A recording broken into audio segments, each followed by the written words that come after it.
سراغ گره ترکی معکوس.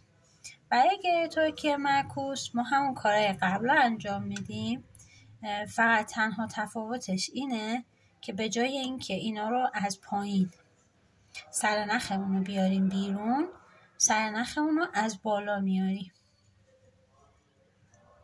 بذاریم من بزنم. یه کمی گره سخته به خاطر اینکه بستش این پایین میفته و دوتا آویزش میفته بالا. این گره رو تمرین میکنین، بعد من براتون توضیح میدم که چجوریه جریانش. یه دونه دیگه میزنم. ببینید این دفعه سر کوتاه رو از پایین میگیرم. درست شد؟